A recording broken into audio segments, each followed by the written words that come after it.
Tomorrow, millions of Americans will spend Easter Sunday at home instead of there in the pews. But there's increasing concern some states are putting the public in danger by allowing parishioners to pray in person.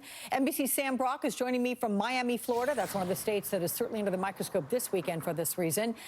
Sam, how are religious leaders there reacting to Governor Ron DeSantis' refusal to shut down all the churches? Yeah, Alex, good morning. There definitely, or I should say good afternoon, there definitely seems to be a bit of a disconnect right now between what faith leaders are recommending in this community and what the governor of the state is recommending. Behind me, you're seeing St. Mary's Cathedral right here. This is one of 109 parishes in this area that is not going to have anyone in person. There are 1.3 million Catholic parishioners in the region under the Archdiocese of Miami. All of them are going to be live streaming this weekend. Now, the governor said he does not want to coerce the closure of houses of worship. He is recommending people go to church if they are able to maintain 6 feet of distance between them and observe other social guidelines.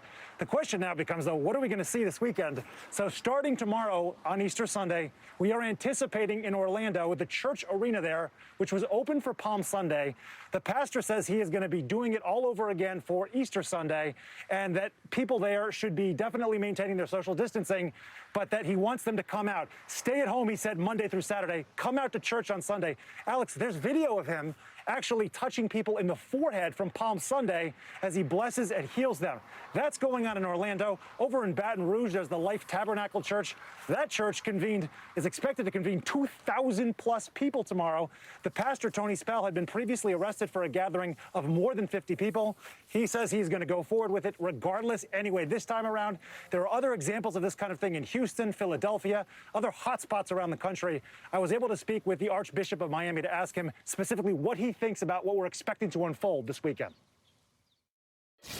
We should not tempt God by thinking that we're going to be somehow protected because He's going to look after us.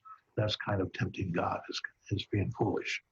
And the gospel tells us to be courageous, but not to be foolish.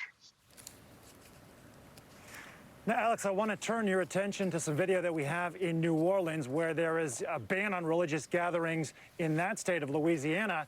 There's drive-through benedictions. People are coming through in their cars and receiving prayers that way instead of being directly exposed and potentially putting themselves at risk. There's also the Archbishop there in New Orleans as well, who's recovering from COVID-19. Yesterday, Alex, he took a World War II-era plane, rose above the city with a local rabbi, and lifted everyone's spirits, both literally and metaphorically. That's the kind of thing where we're seeing communities come together and figure out other ways around being in person. It is not ideal, in the words of spiritual leaders here, but it is the best option at the moment. Alex? Personally, I'm impressed. I think it is creative, and I think it's great and uplifting so many spirits by doing so. Sam Brock, thank you so much from Miami.